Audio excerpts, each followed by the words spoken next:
자, 인사드리겠습니다. 안녕하세요. 네. 날씨도 추운데, 직강에 참여하시느라고 아침부터 서둘렀을 거예요. 다 자기 칭찬해주세요.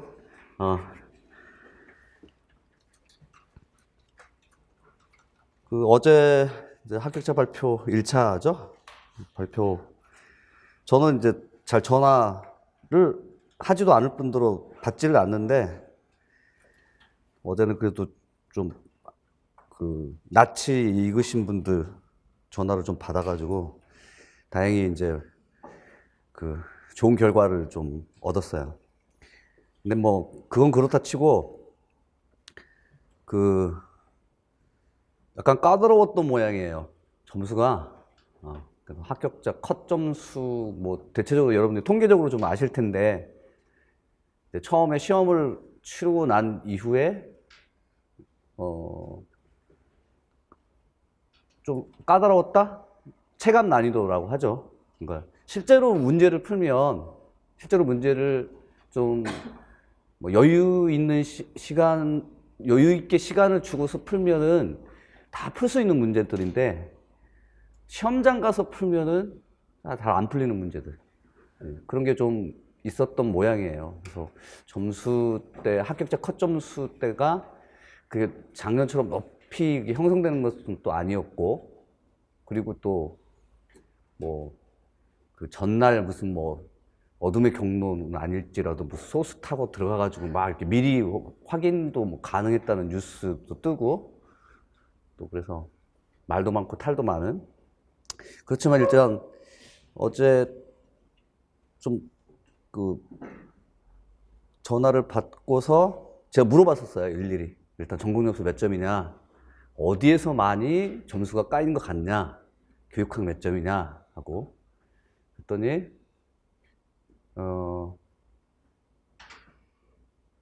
잘 못 보신 분들이 교육학 점수가 13, 14점이에요. 근데 재작년 같은 경우에는 잘 못 보든 잘 보든 15, 16점? 잘 보면 막 20점 만점짜리도 있었어요. 근데 이제 합격하신 분들의 대부분이라고 하는 건 여기도 이제 뭐 통계의 오류는 있겠지만 18, 19점이에요. 그래서 교육학 점수에서 4, 5점을 까먹고 들어가더라고요. 전공 점수는 어땠냐? 안타깝게 떨어지신 분들은 대체적으로 53.4점대예요. 합격하신 분들을 물어봤어요. 56.7점대예요. 그러니까 전공 점수의 차이가 3, 4점밖에 나지를 않더라고요. 그래서 그럼 뭐가 잘못된 거냐? 잘못한 게 없어요. 그러니까 무슨 말이냐? 전공 과목의 공부 방법론이 잘못돼가지고 내가 올해 다시 시험을 준비하는데 무엇을 더 했으면 좋겠느냐? 3점, 4점 차이니까 기입형 두 문항이나 소설형 한 문항에 이제 문제를 틀린 건데, 그 기입형 두 문항이나 또는 소설형 한 문항에 틀린 문제들이 정말 어려워서 정말 몰라서 틀린 문제야 그걸 대비가 가능한데, 이건 3, 4점은 실력 차이이기보다는 실수나 오류가 분명히 있었을 것이다. 그래서 공부 방법론을 뭐 대폭 바꾸지 말고 여전히 하되 기본을 좀 충실히 하면서 실수를 줄이자, 이런 이제 일반론적인 이야기를 했어요. 합격하신 분들이 뭐 합격을 한 거니까. 그리고 또 하나는 보통 이렇게 영역별로 문학하고 문법하고 독서하고, 그러니까 문학, 문법, 국어, 경론, 언어 기능 영역이라고 하는 화법독서 작문이 있잖아요. 이제 전공 분야가 국어지만 세 분야로 나누고, 영역이라고 하죠. 세 영역으로 나누고, 그 세 영역의 점수는 확인을 하지 못하죠. 내 점수로는. 그러나 대체적으로 가치점한 결과하고 실제로 나온 점수하고 비교를 했을 때 그닥 차이가 없으면 어디서 많이 틀린 거냐? 문학이래요. 근데 문학이 그러니까 합격을 1차를 합격하신 분이든, 그 다음에 안타깝게 떨어지신 분들이든 다 문학이 다 어려웠어요. 가치점 한 결과도 문학에서 아마 다 나갔던 것 같다. 왜 이렇게 문학이 어렵지? 근데 이게 그 최근 6개년이죠. 그러니까 서다평이라고 하는 서술형, 논술형, 기입형 쇠문항 체제로 만들어지는 이 6개년 그 기출의 결과들이죠. 결과들 이렇게 과정과 그 결과를 지켜보면서 느낀 점이 뭐였냐면 그 전에 6개년 그 기출 서다평 기출 이전에는 1차 객관식, 2차 논술형 이때는 문법으로 변별을 했었어요. 객관식 문항체제일 때. 문법 못하면 이건 다 틀린 거예요. 근데 6개년이 기출로 서다평 체제로 바뀌고 나서 최근 한 2, 3년 동안은 문학이 계속 변별이 돼요. 문학이. 근데 이 문학은 방법이 없어요. 어떻게 공부를 할래? 그리고 이제 합격하신 분들에게는 어떻게 공부를 했느냐? 근데 대체적으로 재작년부터죠. 재작년 한 2, 3년 전부터서 문학 공부의 방법론은 개론서 읽기 안 해. 또 소위 말해서 11종 자습서 안 봐. 뭐 하지? 수능 문제 풀어, 수능 문제. 수능 문제를 풀면서 그 새로운 낯선 작품에 대한 분석 능력이나 아는 작품이어도 이번 같은 경우에는 조세희의 난소공이 나와도 우리가 알고 있는 난장이가 쏘아올린 작은 공과 관련된 접근 방식이 전혀 아니에요. A가 B하고 어쩌고저쩌고 이런 식이어서 그냥 지문 읽어줘야 돼. 또 찾아줘야 돼. 그 시간, 그럼 분석, 짧은 시간 동안 취재자가 요구하는 바대로 쓸 줄 아는 거. 그래서 빠르게 정확하게 읽는 거. 이게 문학의 관건이 되는 것 같아요. 그럼 국어교육론은 어떠냐? 그러니까 화법독서 작문. 기본적으로 실수하면 안 돼. 기본적으로 다 맞아주는 과목이어야 돼. 그러니까 그 전에는 객관식 체제에서는 문법이 변별력이 있었다가 문법이 그냥 무난무난해지고 국교론도 그냥 기본 점수 과목으로 무난무난해지면서 문학에서 합격하신 분이든 안타깝게 떨어지신 분이든 간에 문학이 다들 어려워해요. 근데 이 문학에 대한 뭔가 그 방법론들이 딱히 없어요. 개론서 읽기, 뭐 자습서 보기, 뭐 수능 풀기 이런 게 방법론들이 없어요. 그래서 그렇지만 대체적으로 보자면 떨어지신 분이든 합격하신 분이든 간에 수능 문제를 풀면서 많은 도움을 받았다? 이거는 최종적으로 제가 확인을 할 수 있었어요. 그리고 그런 경향성은 앞으로도 지속될 것이다. 그리고 이제 또 하나는 기평이 이제 올해부터 바뀌잖아요. A형 기평, B형 기평.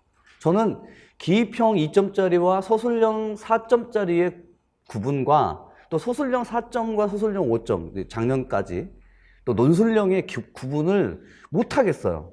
왜 이게 5점짜리여야 되는지, 왜 이게 4점짜리고 왜 이게 논술형 10점짜리인지를 구분을 못 하겠어요. 솔직하게 말씀드려요. 또 하나는 A형과 B형의 구분을 못 하겠어요.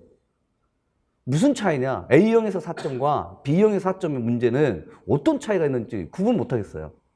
그래서 이렇게 굳이 구분할 필요가 있겠는가?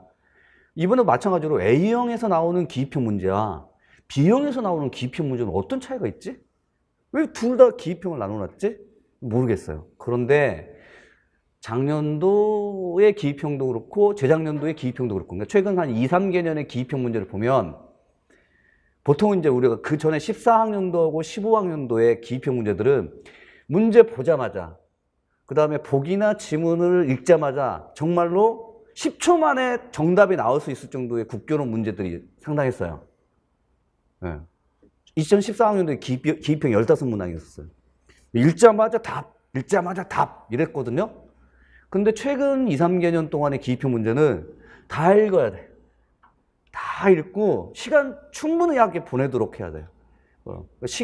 시간과의 싸움에서 기입형이 어려운 것은 아니나 다 읽고 나서도 정답이 바로 떠오르지 않을 정도로 까다로울 수 있겠다. 그래서 작년에 기입형 문제의 1번 문제가 보통 우리가 기입형이 화법, 독서, 작문 이렇게 순서대로 나와야 되는데 독서, 2번 문법 이런 식이야. 그래서 문풀이나 모고 과정 때 우리가 연습했던 거랑 다르게 이거 뭐지? 하고 이제 당황을 했을 거예요. 거기다가 딱 떠오르는 그런 정답이 좀 딱 떨어지게 나와야 되는데 이것 같기도 하고 아닌 것 같기도 하고 기입형은 원래 정답이 있어요. 서술형과는 좀 다르게 딱 정답이 떨어져야 되는데 읽고 나서 문제를 풀고 답을 써야 되는데도 이게 정답일까 아닐까가 모호한 기입형 문제가 한두 문항씩은 꼭 있더라. 근데 그게 변별을 해요. 그게 변별을 해. 어떤 변별을? 그 기입형 두 문항 틀릴 때, 그러니까 안타깝게 떨어지신 분들이 기입형 두 문항 3, 4점 차이로 전공 점수의 차이가 난다면 그 3, 4점이 서술형보다는 기입형에서의 실수일 것이다. 아니나 다를까? 꼭 그러시더라고요. 기입형에서 실수가 있었다. 실수하면 안 돼, 기입형이. 그리고 다 읽어줄 때 시간이 많이 들어요, 시간. 예, 그래서 기입형에서 시간을 좀 뺏기고, 그 다음에 정답이 딱 떨어지는 정답으로서 문제가 나오지 않은 범위 내에서 올해 A형 기입형, B형 기입형이 나올 가능성이 크다. 그런 측면에서 평소에 여러분들이 이렇게 기입형 공부를 하실 때에는 이렇게 보통 가로치기를 해요. 중요한 핵심 키워드. 하나도 도움이 안 돼. 실제로 이제 가로치기가 나오지만 단서들을 찾기가 정말 어렵고, 그 다음 일까 아닐까 모호하기도 하고. 그래서 공부를 하실 때 좀 기본기를 좀 탄탄하게 가지면서 공부를 좀 하셨으면 한다. 단순한 기입형이 아니다. 어려운 기입형이 되고 변별할 수 있겠구나. 결국에는 뭐 3, 4점 차이로 당락을 결정짓는다면. 그래서 전공 과목에 대해서는 제가 보기엔 국교론만큼은 절대 실수하지 말고, 그다음에 기입형에서는 충분하게 정답을 도출할 수 있을 만큼의 어떤 상황 대응 능력들이 좀 있어야 되고, 그다음에 문학은 낯선 작품이든 낯익은 작품이든 출제자가 요구하는 바대로 분석할 줄 아는 능력들이 있어야 되고, 문법은 제가 말씀 안 드릴게요. 알아서 하시겠죠? 그리고 이제 이거는 이제 뭐 최종 합격자까지 가셔야 할 부분이지만, 제가 이제 이렇게 얼굴이 생각나지 않거나 그러면은 이제 전화를 받아도 선생님 수업을 1년 동안 들었는데 제 아마 얼굴은 기억나실 거예요. 기억나겠죠. 그런데 한 번도 이렇게 말을 한 적이 없다면 전화를 받아서 또 네, 그럴 수도 있겠군요. 이제 직강 수업에 참여를 했는데도 제가 얼굴은 아마 알 건데도 막상 떠오르진 않네요. 그런 분들도 있지만, 이제 어제 같은 경우에는 제가 좀 기쁘게도 일단 현재 조교, 1년 동안 했던 조교와 4년 전의 조교, 그 다음에 5년 전의 조교, 세 분이 다 일차 합격을 하셨어요. 그래가지고 내가 그래도 조교들은 계속 옆에서 부대껴 왔었잖아요. 1년 동안. 그러면서 그분들의 이제 성장 과정을 봤잖아요. 5년 전에 조교는 저하고 한 2년 정도 했고, 4년 전 조교도 저 2년 정도 조교를 했었고, 옆에서 이제 성장 과정을 보면서, 이 좌충우돌 시행착오, 뭐 이런 것들 지켜보면서 그래도 좋은 결과를 얻었으니 천만다행이다. 옆에서 이제 지켜본 결과도 그렇지만, 또 이렇게 눈이 마주치면서 얼굴이 아신 분들이 좋은 합격 소식을 전달해 줄 때 너무 기쁜 거야. 물론 이제 그 얼굴을 모르더라도 잘 기억이 안 나더라도 당연히 좋은 소식이 있다면 저도 이제 기뻐하는 거고. 그래서 다행스럽게도 그분들이 그렇게 저희 조교들이 또 합격들을 다 하셔서 이제 최종 합격까지는 있지만 다행이다. 근데 이제 그분들이 조교들의 옆에 공부하는 과정을 좀 지켜보면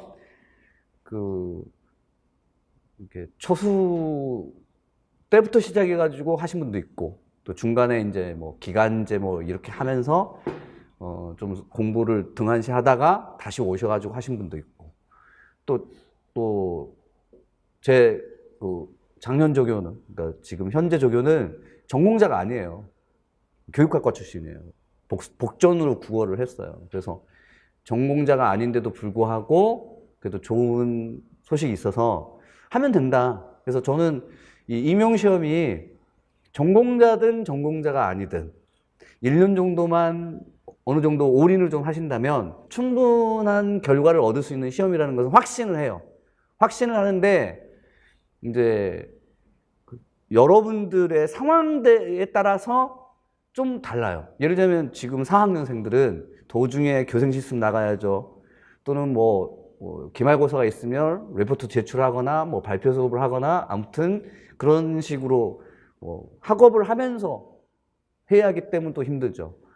또는 아니면 지금 기간제를 하거나 또는 학원에 강사를 하거나 과외를 하거나 돈을 벌면서 하시는 분들, 이런 상황들이 좀 달라요. 근데 상황들이 다른데 그 모든 상황에 맞춰가지고 일률적으로 나는 이렇게 공부했으니 합격했다라고 하는 학습 방법론이 공통적이지는 않아요.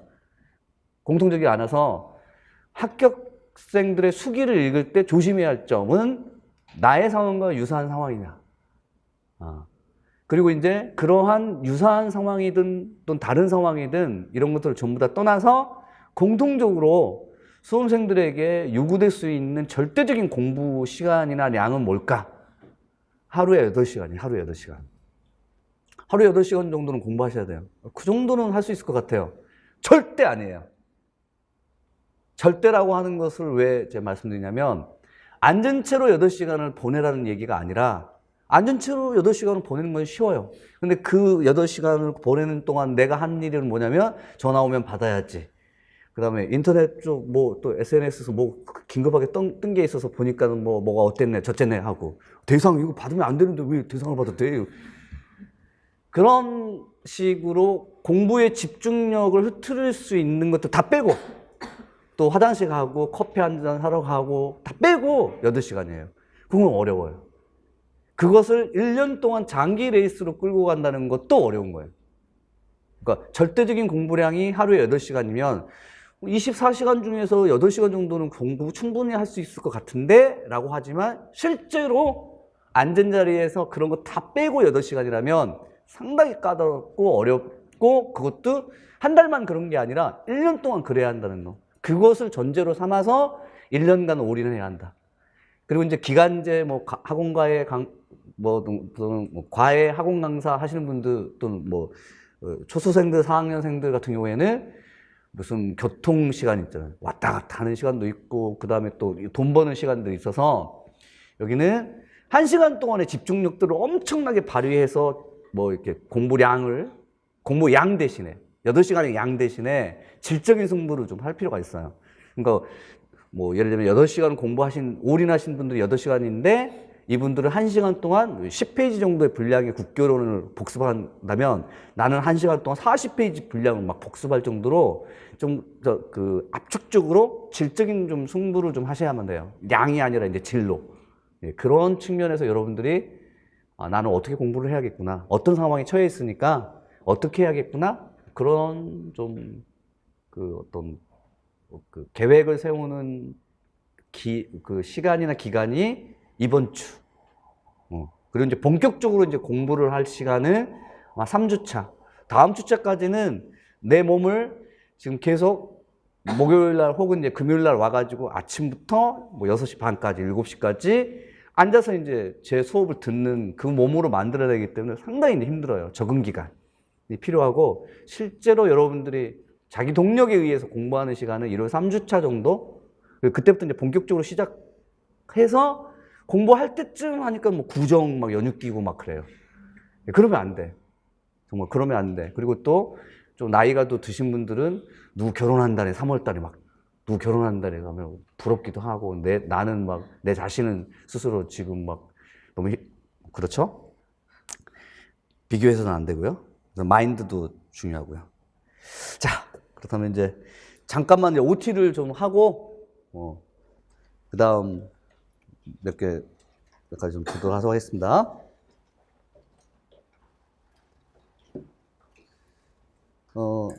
기본적으로 프린트물은 한두 개 정도가 나올 건데 오늘은 이제 교재가 출간이 제대로 안 돼가지고 이렇게 커뮤니케이션이 안 돼가지고 이제 편집본 프린트물 좀 두꺼운 프린트물로 좀 합니다.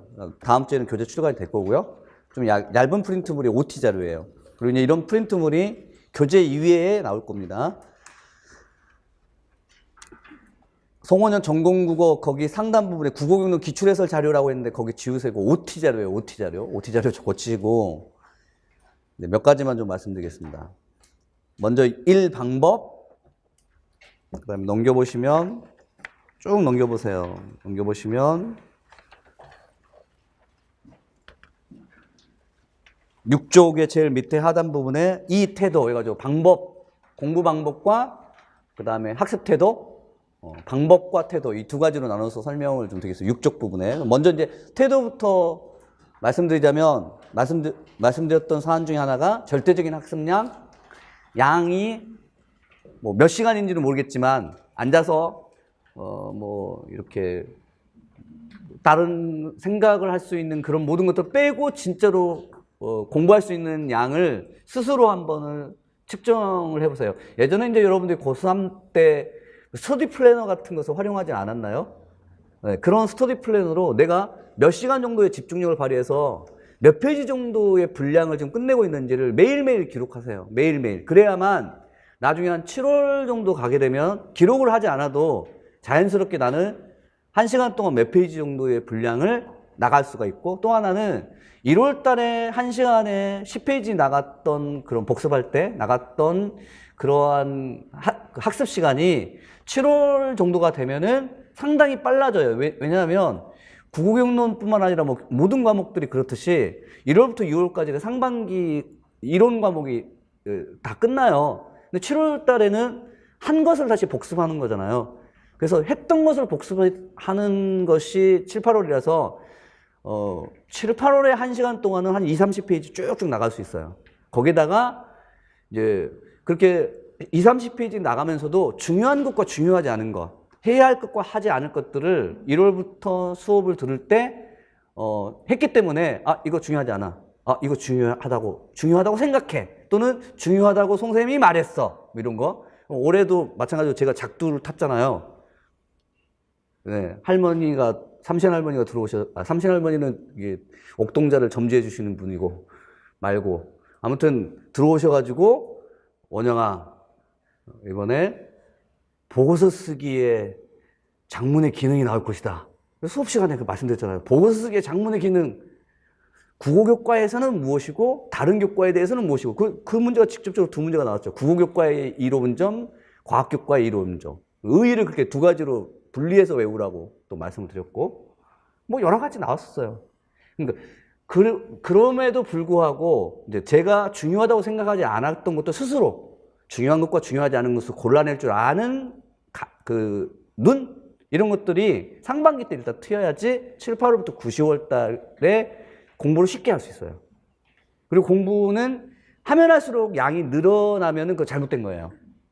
하면 할수록 공부 양이 늘어나. 그래가지고 9, 10월 달에 모국하게 되면 더 할 게 더 많아. 그러면 안 돼. 하면 할수록 공부량이 줄어들어야 돼요. 근데 그 공부량을 줄일 때에는 하고 싶은 것, 안 하고 싶은 게 아니라 올해 나올 만한 것, 중요한 것, 중요하지 않은 것. 그걸 구분할 줄 알아야 되고, 이제 제가 옆에서 도움을 드릴게요. 이거는 보시되 작년도에는 이렇게 나왔으므로 올해 만약 나오게 되면 이렇게 나올 겁니다. 이런 식으로 제가 도움을 드릴 거예요. 두 번째 태도 부분에서는 마인드, 실행 의지의 문제, 견디는 공부, 즐거운 공부 이런 내용들인데 제가 쿠쿠다스 멘탈이나 유리 멘탈이라고 부르는 몇몇 학생들이 있어. 이렇게 상담 같은 거 좀 해보면 멘탈이 너무 약해. 근데 그 멘탈 약한 게 어디에서 비롯되는가는 개인적인 차가 커요. 어렸을 때부터 가정 환경이나 교육 환경 주위에서 그러니까 보통 우리가 이제 화법에서 대화 부분에서 배울 자아 개념, 자아 노출이에요. 긍정 자아 개념은 외부에 의해서 중요한 타인이라고 하죠. 그래서 아동이나 유아의 중요한 타인은 3명이 있어요. 부모, 또래 집단, 교사. 이 세 명의 중요한 타인에 의해서 그래. 너는 원래 잘하는 애야. 이렇게 긍정적인 메시지가 유입되었던 환경에서 자라신 분들은 멘탈이 좀 강해요. 한 문제 틀려도 되고 또는 이거 지금 당장 몰라도 나중에는 분명히 알게 될 것이다. 이런 자신감이 있거든요. 근데 유리 멘탈이랑 쿠쿠다스 멘탈이라고 말씀드린 이유는 일주일 전에 배웠는데 오늘 뭐 몰라. 예를 들면 이제 형성평가를 봐요. 매주마다 기입형 문제 이제 볼 텐데 분명히 내가 일주일 전에 수업을 들을 때도 이거 했었고 또 형성평가 본다고 해서 3일 전에도 공부를 했는데 막상 이렇게 나와보니까 나 틀렸어. 나 도대체 왜 그러지? 이러면 이제 왜 그러지부터 시작하면은 이제 이건 답이 없어요. 자기가 잘못한 거잖아요. 근데 자기가 잘못한 건데 이걸 누구 탓으로 할 수도 없으니까 계속해서 효능감에 반대되는 것이 이제 쌓이게 되는 거예요. 부정적 자아 개념만 쌓여가지고 해도 안 돼. 왜 이럴까 나는. 이러면 안 돼. 일단 공부할 때는 그게 정말로 암기 능력이 떨어지거나 이해 능력이 떨어지거나 그건 상관없어요. 상관없이 그래서 자신감만 일단 가지세요. 무한한 자신감. 할 수 있어. 네, 이런 여유가 나중에 시험장에서도 발휘돼요. 네, 시험장에서는 올해 같은 경우에 작년 같은 경우에 1번 독서 풀고 2개의 답을 써야 되는데 하나의 답이 뭐해? 답은 독서 토론이 답이야. 답인데 다른 답을 애매하니까 쓰긴 썼어. 근데 그게 1번 문제 계속 걸리는 거야. 근데 2번 문제에 맞닥뜨리는 게 화법독서 장문이나 문법. 3번 뭐 또 이런 식으로 해서 앞 문제가 계속 걸리는 거예요. 유리 멘탈들이나 쿠쿠다스 멘탈은 앞 문제에 의해서 뒷 문제가 계속 밀려나가는 경향을 발휘할 것이다. 그리고 시험장이 분위기가 그냥 여유로운 그런 분위기가 아니잖아요. 뭐 예를 들어 한 반에 30명 정도가 만약 들어간다면 지금 우리 국어과의 경쟁률이 평균 35대 1이라면 결국 한 반에서 한 명이 합격하는 거야. 한 반에서. 근데 나보다 더 공부 잘하는 애들 저기 있을 것 같고 저기 있을 것 같고 그런 게 왜 필요하냐고. 내가 잘하면 되지. 그러니까 평소부터요 여러분들은 못하시는 분들이 아니에요. 물론 1월 달에는 제가 무슨 질문을 하게 되면 어떤 분이 소곤소곤 그 질문에 대한 답을 하시는 분들이 있어요. 잘하는 학생이네? 또는 이제 만약 스터디를 하면 그거 어떻게 알았지? 잘 하시는 분들이 있어요. 1월 달에는. 작년도에 하셨던 경험이 있으니까. 근데 첫 출발은 분명히 차이가 나지만 9, 10월 정도 가게 되면 차이가 안 나요. 네. 그건 확실하게 제가 말씀드릴 수 있어요. 차이가 나지 않는다. 지적 능력의 차이는 없다. 성인들이잖아. 아동이나 유아는 지적 능력이 IQ 검사를 하면 나와요. 근데 그 IQ 검사는 언어 능력 검사예요. 근데 언어 능력은 여학생들이, 여자 유아나 아동들이 남자 유아나 아동보다도 언어 감각이 뛰어나서 IQ가 높게 나와요. 높게 나와.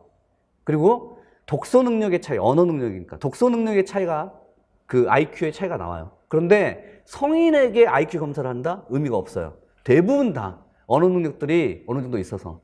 그러니까 지적인 능력인 나의 암기력, 나의 이해 능력을 가지고서 내가 이해력이 좀 떨어지니까 나는 암기력이 떨어지니까 아마 못할 것이라는 그런 말하자면 핑계대지 마.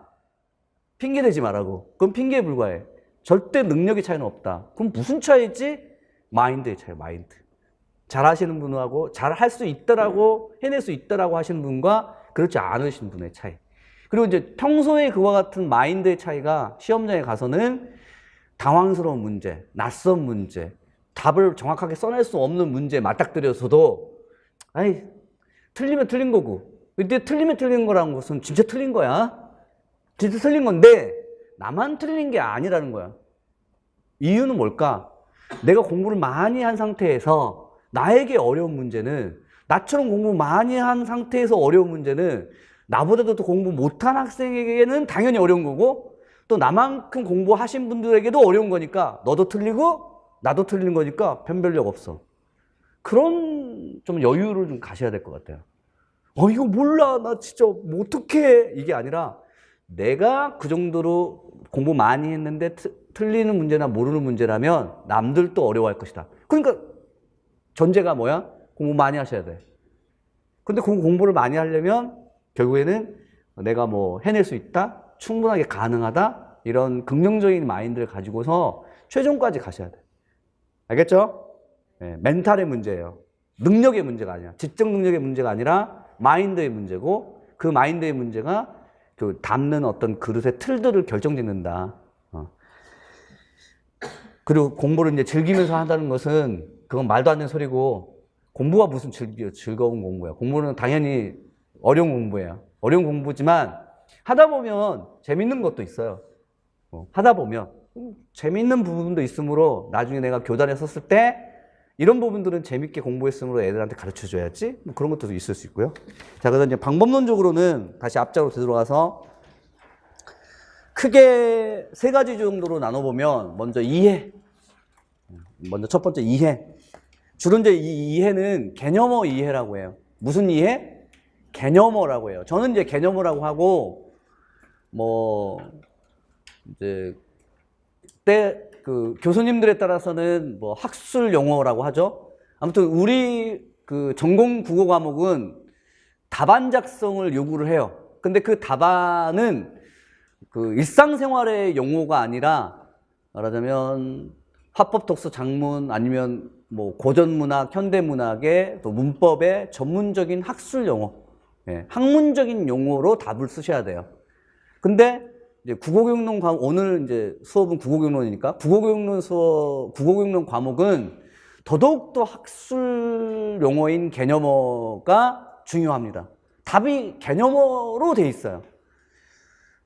이건 이제 작년도 2019학년도 A형 기입형 문제, 1번 문제 맞닥뜨려서 학생들이 당황했던 문제 중에 하나예요. 기역과 니은의 빈칸에 들어갈 말을 쓰는 거예요.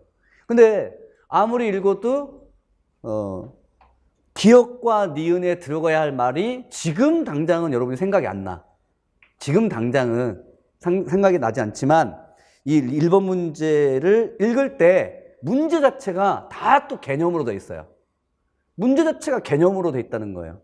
문제를 읽어내려고 해도 개념어를 아셔야 되고 답을 쓰려고 해도 개념어를 아셔야 돼요. 한번 보죠. 독서는 독자 개인의 경험과 배경 지식을 활용하여 의미를 구성하는 활동으로 인식되어 왔다. 고개 들어! 방금 읽었던 것을 다시 말씀해요. 아무 지금 생각이 없이 지금 문자만 읽는 거야? 이걸 음독이라고 해요. 음독. 생각 없이 그냥 읽는 것. 음독. 이건 독서가 아니에요. 낭독. 생각을 하면서 읽는 것. 방금 여러분들 묵독을 했어요. 묵독을 했는데 아무 생각 없이 지금 그냥 시선만 가고 있는 거죠. 독자의 경험과 배경 지식. 중요한 키워드. 의미를 구성하는 중요한 키워드. 이게 이제 독서의 제1장 부분에서 맞닥뜨려야 할 독서의 본질과 특성 하게 되면 독서란 무엇이지? 라고 하면 의미 구성이에요. 의미 구성은 어떻게 하는 거지? 독자 개인의 경험과 배경 지식이죠. 그 경험과 배경 지식을 교육과정에서 뭐라고 부르지? 공부하셨던 분들은 아실 텐데 경험과 배경 지식을 교육과정에서 뭐라고 불러? 학술 용어로 또는 영어로 뭐라고 부르지? 스키마라고 불러요. 그 내용이에요. 지금 제일 첫 줄이 그 학술 개념으로 되어 있어요. 문제 자체가. 아, 그럼 이 문제는 독서의 본질과 특성, 독서를 어떻게 바라보느냐 하는 거구나. 이런 거고요. 또 의미 구성도 마찬가지로 공부를 이제 나중에 하시면 알겠지만 개인적인 의미 구성, 인지 의미 구성, 사회적인 의미 구성 이 두 가지로 또 나눠요. 근데 이 니은번의 답이 사회적인 답이에요. 그러니까 첫 줄 읽자마자 아, 독서란 개인적인 의미 구성이면서도 동시에 독서는 사회적인 의미 구성이다. 니은이 사회적인 의미 구성이에요. 그래서 이거는 문제 자체를 이루고 있는 개념어를 충분하게 알고 또 하나 중요한 거. 테마가 뭐냐? 독서의 본질과 특성에 관련된 테마군 이라고 했다면 그 테마에 딸린 개념어들이 있어요. 테마. 이렇게 테마를 정해 드릴 거예요. 이건 독서의 본질과 특성입니다 라고 하는 테마를 정해 드리면 테마와 관련되어 있는 개념어들이 있어요. 그 학술 용어를 낯익게 만드는 게 1, 2월 달. 다시 한번 뭐라고? 테마와 관련된 학술 용어나 개념어를 낯익게 만드는 거. 낯설지는 않다. 의미 구성은 들어봤다. 이거. 그런데 3, 4월 달은 의미 구성이 뭐야? 라고 물어보면 의미 구성이란 하고 답할 수 있을 정도로 돼야 돼. 그러니까 1, 2월 달은 의미 구성이 들어봤어? 들어봤어. 어디에서? 독서에 아마 제일 첫 장에서 내가 들어본 것 같은데 이 정도면 돼. 이 정도면 돼. 근데 3, 4월 달은 독서에서의 의미 구성은 무엇을 의미하는 거야? 뜻하는 거야? 설명해봐. 그럼 설명할 줄 알아야 돼. 그래서 설명을 하려고 시도를 할 줄 알아야 돼. 그래야만 쓸 수 있어. 이해하셨죠? 그래서 1, 2월 달은 암기보다는 이 개념어는 내가 낯설지가 않다, 낯익다. 그리고 이제 테마별 정리 정도만 좀 잘 해주시면 돼요. 이 정도로 1번 문제에 대한 설명은 마치고, 물론 그 일쪽 밑에 뭐 제가 여기에 대한 이러저러한 설명을 했지만, 이러저러한 설명은 지금 여러분들에게는 와닿지가 않아요. 나중에 다 설명은 되고요. 그래서 그 네모칸 1, 2월 기본 이론반 및 이쪽 부분에 중간에 네모칸을 보면 손가락 표시가 있죠. 1, 2월 기본 이론반 및 3, 4월 교육과정반에서 요구되는 그 국어교육론에서 요구되는 필수적인 핵심 개념, 그 개념이 쓰인 맥락, 그리고 그 필수적인 핵심 개념을 내 것으로 취하는 것, 이게 중요해요. 이게 중요합니다. 그 다음에 이제 두 번째, 방금 이제 설명드렸던 것은 개념어에 대한 이해가 필요하다. 개념어를 내 것으로 만들어야 한다. 개념어가 낯설지 않아야 한다. 국어교육론 특히 화법독서 작문을 그냥 모든 문장을 이루고 있는 것들 다 학술 용어인 개념어여서 그냥 다 외워야 할 것 같고 다 중요한 것 같아요. 처음엔 낯서니까 그래요. 그런데 화법에서 쓰이고 있는 용어가 독서에서도 쓰이고, 왜냐하면 화법독서 작문은 기본적으로 읽기, 그러니까 문자 언어와 구두 언어이고 차이는 분명히 있어. 화법은 구두 언어, 그 다음에 읽기와 쓰기는 문자 언어잖아요. 그렇지만 읽기가 이해라면 화법에서도 이해가 있어요. 듣기가 그래요. 문자 언어의 이해인 읽기와 구두 언어의 이해인 듣기는 그것이 이해라고 하는 측면에서 같은 용어들이 많이 써요. 그래서 화법독서 작문은 영역별로 분리가 되지만 그 안에는 이해와 표현이라고 하는 부분에서는 공통점도 있어서 화법에서 쓰이는 용어가 독서에서도 쓰이고 작문에서 쓰이는 용어가 독서에서도 쓰여요. 작문은 또 독서와 함께 같은 문자 언어예요. 문자 언어의 표현은 작문, 문자 언어의 이해는 독서. 그래서 문자 언어라고 하는 공통점이 있어서 여기도 마찬가지로 같은 용어가 써요. 방금 우리가 1번 작년도 1번 문제인 독서의 의미 구성이라고 하는 게 이 의미 구성이 작문에도 이제 나와요. 의미 구성, 또 구성주의 이런 표현이 나와요.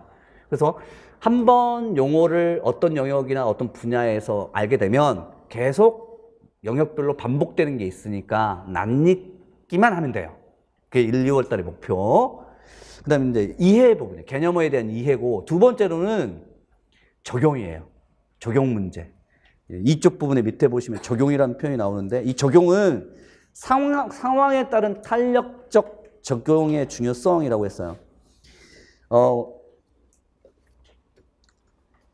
여기는 3쪽 부분에 보시면 또 작년도의 서술형 문제인 그 토의 문제인 심포지엄 문제가 나오는데, 여기도 사실 뭐 제가 이 기출 문제를 해설을 하게 되면은 너무나 뭐 많은 내용들이 들어가 있을 거예요. 자, 간단하게 말씀드리자면, 우리가 공부를 한다라고 하면 그 공부가 어떤 테마가 있을 거 아니에요? 근데 그 테마가 예를 들면 토의라고 하는 테마가 있으면 토의의 테마는 크게 두 가지로, 하나는 뭐 토의 참여자 역할, 하나는 토의의 유형, 이렇게 두 가지 또 작은 하위 테마가 있어요.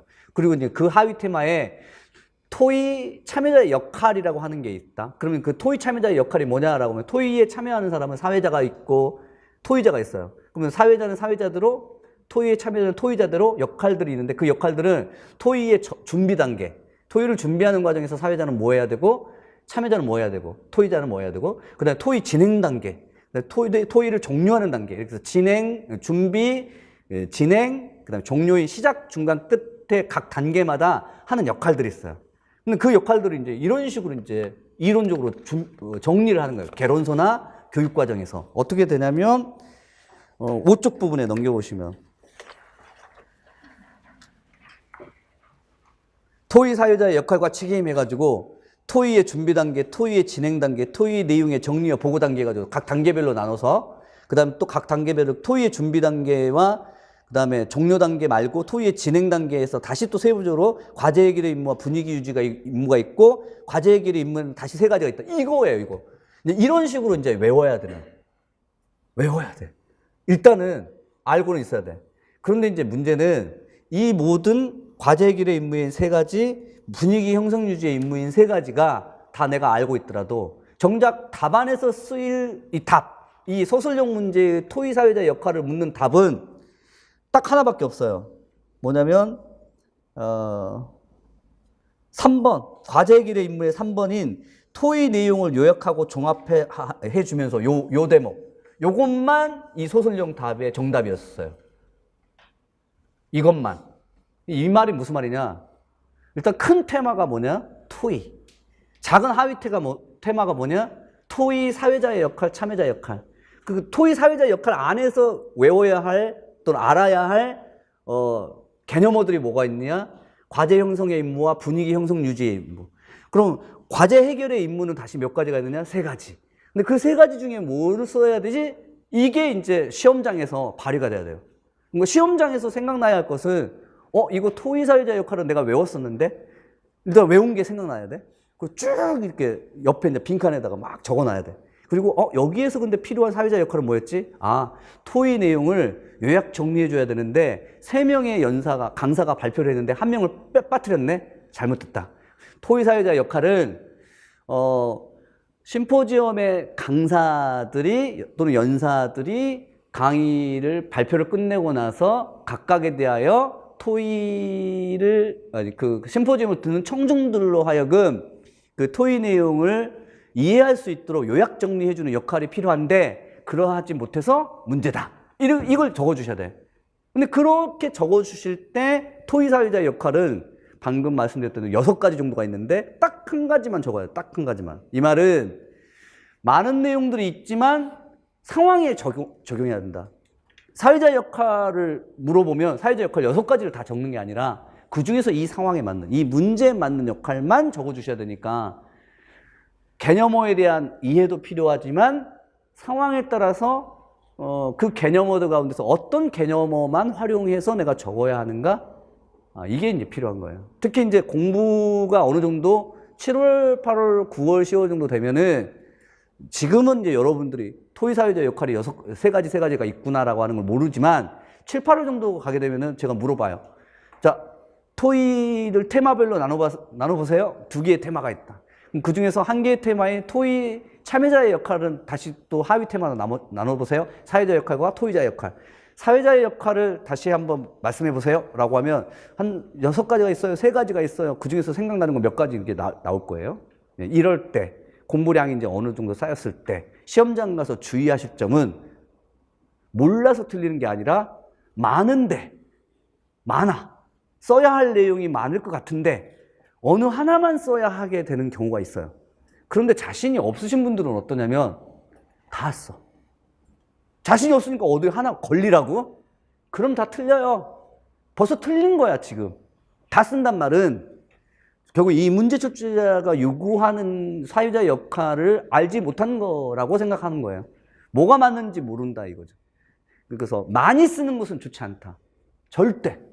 공부를 또 많이 하신 분들 가운데서도 이 답안 작성에 문제점이 많으신 분들이 다 쓰는 거예요. 그 테마가 나오면 다 써. 그러면 안 돼. 상황에 따른 유연한 능력들이 요구된다. 그래서 처음에는 개념어를 이해했지만 두 번째로 이해한 개념어를 모두 다 쓸 필요는 없고 상황에 따라서 유연하게 해야 한다. 선생님, 저는 토의에 대해서 배우지도 않았고 이 용어인 요약정리라고 하는 그 용어가 있죠. 여기서는 지금 엄밀하게 정해져 요약하고 정리해줘야 되는데 요약정리라는 표현을 안 쓰고 그 요약 정리를 좀 풀어서 썼는데요. 그래도 돼요. 칼채점이 아니라면. 우리가 이제 칼채점을 한다고 하잖아요. 그러니까 이것은 이제 우리가 소위 말해서 칼채라고 하지만 이제 좀 배웠으니까. 국어경론에서는 허용단어 채점법, 정확단어 채점법. 이게 2가지가 있어요. 근데 허용단어 채점법하고 정확단어 채점법의 차이점은 사회자의 역할을 쓰는 이 첫 번째 조건에서는 요약과 정리라고 하는 용어가 들어가야만 채점을 하는 건 정확단어 채점법. 그러나 대부분 그렇게 하지 않아요. 왜냐하면 엄밀하게 정해져 있는 학술 용어가 아니에요. 요약과 정리라고 하는 건. 우리가 일상생활에서도 요약과 정리를 쓰잖아요. 그러면 이것은 좀 풀어줘도 돼요. 또는 아까 제가 1번 독서 문제와 관련해서 이제 그 문제 자체에서 요구했던 것은 아니지만 예를 들면 스키마를 제가 말씀드리면서 배경 지식과 경험을 교육 과정에서는 뭐라고 부르느냐 또는 개론서에서는 뭐라고 부르느냐 스키마라고 하기도 하고 경험과 배경 지식이라고 하기도 해요. 이 두 가지 중에 어떤 걸 써야 되겠죠? 다 맞아요. 허용 단어. 그러나 그런 게 아니라면, 그런 차원이 아니라면 대체적으로 제 수업 시간에 배웠던 용어들을 쓰려고 좀 하세요. 그래야만 어떤 의미에서 보자면 채점하시는 분들에게도 알고 있구나. 알고 있기 때문에 뭐 다른 어떤 내용들이 장황하게 있어도 채점해 주겠다. 그런 어떤 뭐 인상을 좀 주겠죠. 그래서 조금 더 공부하신 분들이라면 용어를 좀 정확하고 명확하게 사용하고 또 그렇게 쓰려고도 하세요. 이해는 하셨죠? 그래서 이제 상황에 따른 유연한 대응 능력이 필요하다는 거고요. 그 다음에 넘겨보시면 이제 마지막 세 번째로는 사고 능력. 그러니까 지금 몇 가지를 했어? 크게 두 가지. 봐. 수업을 들을 때에는 체계적으로 하나는 방법, 하나는 태도. 그 다음 방법 안에서 지금 몇 가지 했어? 세 번째 하고 있어요. 첫 번째는 뭐였죠? 이해. 개념에 대한 이해. 두 번째는 적용. 상황에 따른 유연한 대응 능력. 세 번째는 논리적 사고 능력. 이렇게 체계화 시키세요. 국어 경로는 체계화해야 돼. 문학은 체계화 되지 않아도 되는데 국어 경로는 좀 체계화되어야만 내 머리가 나의 머릿속이 체계화되어야만 이게 빨리 그 개념어를 찾아낼 수 있어요. 세 번째 사고 능력이 중요한 이유는 이게 서답형 문항 체제의 특징 중에 하나예요. 이 서답형이란 6개년, 지난 14학년도부터 시작해서 작년까지의 6개년 서답형 문제에서는 모든 문제는 아니지만 서술형 문제에서 다음과 같은 조건이 꼭 붙어 있어요. 그 예를 들자면 작년도 A형 14번 문제인 작문 문제인데 작문 문제 조건 하나 중에 이유를 쓰고 방안을 서술할 것. 또 문학 문제 작년도 14번이 아닌데 그죠? 문학 문제인데 A형 14번이 아닌데 거기는 잘못되어 있어요. 가는 기억, 나는 니은의 경향에 속하는 작품으로 이게 그 뭐죠? 그 이상의 날개하고 그 1930년대 모더니즘 작품, 최만식 레디메이드 인생 그 두 작품이 나온 현대소설 문제였어요. 현대소설 문제 중에 조건 하나가 가는 기억의 경향에 속하는 작품, 나는 니은의 경향에 속하는 작품으로 볼 수 있는 근거를 수술할 것. 까맣게 밑추셔진 부분 두 가지 다시 한번 말씀해 보세요. 이유를 쓸 것 또는요 근거를 수술할 것. 네, 이유 쓰고 근거를 쓰란 말은 무슨 말이냐면 이게 문학 문제하고 국어 경로 문제인데 왜 그렇게 생각하지? 왜 그렇게 생각하지? 근데 이제 왜 그렇게 생각하지가 이제 이거는 이거라고 볼 수 있다. 그럼 왜 그런가? 그럼 이제 우리가 평소에 공부를 할 때 이거는 이거라고 볼 수 있어. 왜 그래? 이건 물어봐야 돼요. 독서를 의미 구성이라고 볼 수 있어. 독자의 배경 지식과 경험을 동원해서 의미 구성이라고 볼 수 있어. 왜 그래? 이렇게 물어봐야 돼요. 그 논리적인 사고를 지금 계속 물어봐요. 그럼 이제 그런 논리적인 사고에서 이유나 근거 찾기는 당연히 보기 지문에도 나오지만 문학은 작품 안에서 찾아야 돼. 근거를 소술하려면. 근데 국어 경로는 그 이유는 그 보기 지문에 없어요. 이제 내 머릿속에 있는 것을 가지고서 이제 쓰셔야 돼. 지식을 가지고서. 아무튼 이유를 계속 물어봐야 돼요. 왜 그런가? 왜 그렇게 될 수밖에 없는가? 왜 그렇게 생각하는가를 스스로 물어봐야 돼. 스스로. 알겠죠? 예, 그러면 이 세 가지. 개념어에 대한 이해, 상황에 따른 유연한 대응 능력, 이유나 근거를 들어서 내가 답을 할 줄 아는 거, 이 세 가지가 지금 우리가 보는 서답형 문제 체제에서 모두 다 묻는 것들이에요. 다 대응 가능해. 알겠죠? 공부를 하실 때 그러란 말이에요. 그래서 이해라고 하는 것은 주로 이제 그 블룸의 교육 목표 분류학이라는 교육학에서 배워요. 지식, 이해, 적용, 분석, 평가, 이런 6가지의 그 교육 목표 분류학이 있는데 이 개념어에 대한 이해는 지식과 이해예요. 지식과 이해고 논리적인 사고 능력이 근거를 묻거나 이유를 묻는 것은 모두 다 추론 이런 좀 고등사고 능력들이에요. 아마 이런 것들을 종합해서 국어 경론의 임용 문제를 해결할 수 있을 것이다. 그 다음에 마지막 팁으로는 기출문제 활용이에요.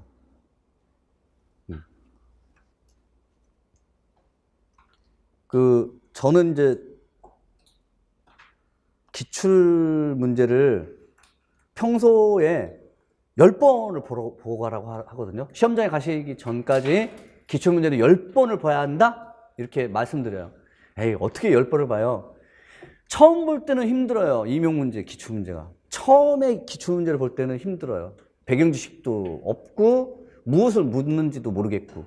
근데 2번 보고, 3번 보면 나는 그냥 정적으로 고정되어 있는 상태가 아니에요. 나는 계속해서 수업을 받고 있으면서 공부량이 늘어난 상태예요. 그래서 1월 달에 기출문제를 본 것과 7월 달에 기출문제를 본 것과 직전 때 본 것은 차이가 많아요. 예, 내가 성장하고 있는 상태니까 성장한 상태에서 기출문제를 보면은 안 보였던 것도 보이고 또 그때는 내가 이 기출문제를 이렇게 생각했는데 이렇게도 생각할 수 있겠네. 학원 강사는 이렇게 생각했는데 나는 이렇게 생각할 수도 있겠네. 이런 여러 가지 다양한 시각들이 보여요. 그래서 기출문제는 여러 번 봐야 돼요. 나의 성장하는 모습들이 있으니까. 근데 어떤 기출문제는 내가 성장을 했으나 지금까지 모를 수도 있어. 그거는 몰라도 돼. 그런 기출문제가 있어요. 잘 못 만든 기출문제. 너무나 출제자가 스스로 못 만드는 문제가 있을 수 있어요. 그들도 인간이니까. 그런 기출문제는 사실상 우리가 몰라도 돼요. 다만 출제자의 의도만 파악하면 돼. 하지만 대부분의 기출문제는 나의 성장의 과정에서 기출문제를 확인을 하셔야 되고 성장 과정을. 근데 무엇보다 중요한 게 기출문제는 반복돼요. 문학이든 문법이든 국교론이든 반복돼요. 반복된단 말은 국교론 같은 경우에는 테마가 반복돼요. 테마가. 예를 들면 보고서 문제. 방금 봤던 우리가 이제 보고서 문제는 이미 이제 이런 보고서 문제가 아닌 보고서 문제로 객관식 때 한번 나온 적이 있었어요. 선택지로도 나온 적이 있었어. 보고서 문제가. 근데 이제 서술형 답안에서 이제 쓰는 문제로 나왔었죠. 반복돼요. 다만 변형돼서 반복되죠. 그렇게 변형돼서 반복될 수밖에 없는 이유가 국어교육에서 배워야 할 그 이론적인 내용들은 정해져 있어요. 그리고 이게 20년 전이나 지금이나 똑같아요. 왜냐하면 학문적인 발전이라는 게 무슨 1년마다 한 번씩 막 발전되고 하는 게 아니라서 20년 전에 개론서나 지금 개론서의 내용은 똑같아요. 적어도 그렇게 말씀드릴 수 있어요. 국어경론은. 그러니 당연히 10년 전에 나왔던 기출문제에서 묻고자 하는 것과 그 다음에 올해의 기출문제에서 올해의 임용문제에서 묻고자 하는 답안의 방향은 똑같아요. 예, 똑같아. 문학은 작품만 바뀔 뿐이야. 작품만 바뀌면서 예를 들어 이미지를 묻거나 비유를 묻거나 상징을 묻거나 하는 거죠. 작품만 바뀌고 똑같아요. 그런 의미에서 기출문제를 10번 이상을 보셔야 돼요. 10번 이상. 계속해서. 아셨죠? 그리고 기출문제를 어떤 분들은 5, 6월 달에 보신 분도 있어요. 1, 2월, 3, 4월 달에 내가 배경지식이 쌓인 상태에서 5, 6월이나 7, 8월 달에 기출문제 본다. 아니 될 말씀. 절대 그렇게 하지 마세요. 기출문제는 미뤄놓고서 보는 게 아니에요. 이론 공부를 하면서 같이 겸비해서 보는 거예요. 이유가 뭐냐면 기출문제를 봐야만 내가 지금 공부의 방향을 설정할 수 있어요. 양도 설정할 수 있어요. 여기까지를 해야만 되겠구나라든가 이건 안 해도 되겠구나라고 하는 중요도의 설정이나 방향 설정이나 양 설정이 가능해요. 근데 공부를 1월부터 4월까지 다 하고 나서 5, 6월 달에 기출문제를 본다는 것은 이거는 전제가 있어요. 1월부터 4월까지 내가 다 알고 있다는 것을 전제로 해서. 근데 그런가요? 절대 그렇지 않습니다. 여러분들은 일주일 전에 혹은 방금 1시간 전에 했던 것도 지금 생각 안 나는 경우가 많아요. 어떻게 5, 6월 달에 기출문제를 보려고 해요? 절대 안 돼. 1월부터서 기출문제를 계속 보세요. 하지만 처음 볼 때는 어렵지만 반복해서 보면은 이제 쉬워질 것이고 출제자가 이것을 의도했고 이렇게 답안을 써야겠구나 하는 것을 알게 될 거예요. 그게 빠르신 분들은 1년 안에 다 될 것이고 아니면 더 늦으시겠죠, 이제. 자, 여기까지 이제 제가 드릴 말씀이고 다 끝났습니다. 보통 수업은 이런 식으로 합니다. 딱 1시간 50분이나 1시간 정도를 수업을 해요. 그러니까 여러분들 이제 엉덩이가 들썩이고 화장실 가고 싶고 그런 거는 이해를 해요. 3주차까지는 적응하셔야 돼. 나머지 이제 7쪽부터서는 제 그 수업에 대한 뭐 간단한 그 공지사항들인데 8쪽 부분에 강의기획안에 그 교재명이 나와요. 다음 주에 나올 거예요. 국어경론하고 이제 문학 율비스 출판사에서 다음 주에 나올 것이고 강의 시간이 10시부터인데 그 형성평가라고 하는 걸 제가 봐요. 지난 주차에 배웠던 수업의 내용을 기입형 1, 2월 달은 기입형 5문항으로 3, 4월부터는 소설령이 낀 5문항으로 근데 9시 45분까지 오셔야 돼. 45분까지 오셔가지고 뒤에 이제 조교가 문제를 이렇게 나눠주거나 프린트물을 배부하면 와서 이제 쓰고 그다음 답안 해설 강의 듣고 하시면 돼요. 10시부터, 그러니까 10시부터 수업은 시작하지만 9시 45분까지 오셔가지고 기입형 문제 푸시면 되고 끝나는 시간 6시 30분인데 안 지켜지는 것은 아마 아실 거예요. 이게 제가 빠를 수도 있고 늦게 끝날 수도 있고 그러니까 미리 시간 약속 하지 마시라고. 목요일 날 7시에 만나자 6시 30분에 끝나니까 이렇게 하지 마세요. 제가 7시에 끝낼 수도 있어요.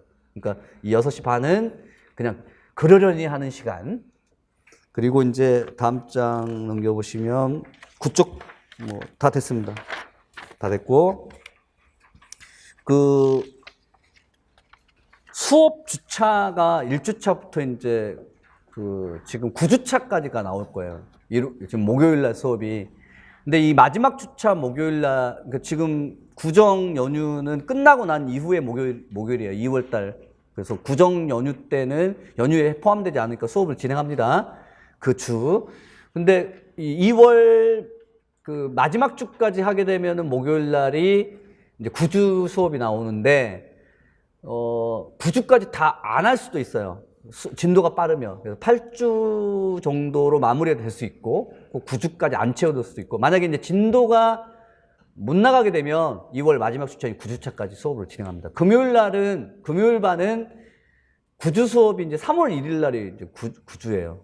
근데 이제 3월 1일까지 가게 되면 뭐 공휴일이라고 해서 아무래도 이제 8주 안에 끝내려고 합니다. 그래서 2월 마지막 주차는 9주 마지막 주차는 할 수도 있고 안 할 수도 있다. 그건 이제 진도를 좀 제가 보면서 설명을 드리도록 하겠습니다.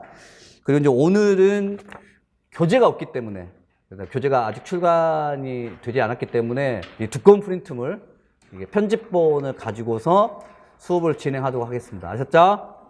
그리고 이제 화법부터 시작해서 독서, 장문 이런 식으로 나갈 거예요. 그러니까 화법 3주, 독서 3주, 장문 2주 혹은 3주 해서 3주, 2주 그 정도가 분량이라고 생각하시고 예습을 할 때도 그렇게 하시고요. 좀 쉬겠습니다.